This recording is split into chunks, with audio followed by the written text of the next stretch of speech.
ये यथा मां प्रपद्यन्ते तांस्तथैव भजाम्यहं मम वर्त्मानुवर्तन्ते मनुष्याः पार्थ सर्वशः काङ्क्षन्तः कर्मणां सिद्धिं यजन्त इह देवताः क्षिप्रं हि मानुषे लोके सिद्धिर्भवति कर्मजा चातुर्वर्ण्यं मया सृष्टं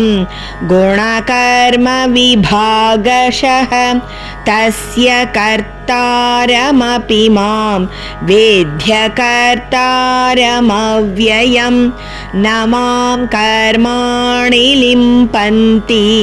न मे कर्मफले स्पृहा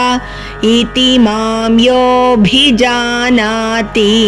कर्मभिर्न स बध्यते एवं ज्ञात्वा कृतं कर्म पूर्वैरपि मुमुक्षुभिः कुरु कर्मैव तस्मात् त्वं पूर्वैः पूर्वतरं कृतं किं कर्म किमकर्मेति कवयोऽप्यत्र मोहिताः तत्ते कर्म प्रवक्ष्यामि यज्ञात्वा मोक्ष्यसे शुभात् कर्मणो ह्यपि बोद्धव्यं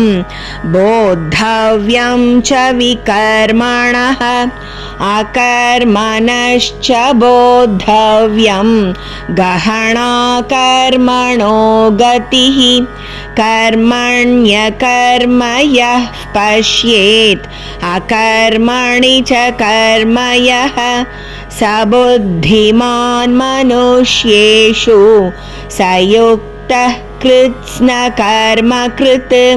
यस्य सर्वे समारम्भाः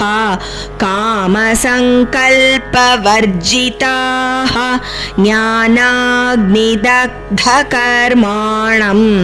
तमाहुः पण्डितं बुधाः यस्य सर्वे समारम्भाः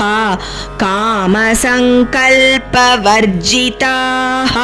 ज्ञानाग्निदग्धकर्माणं तमाहुः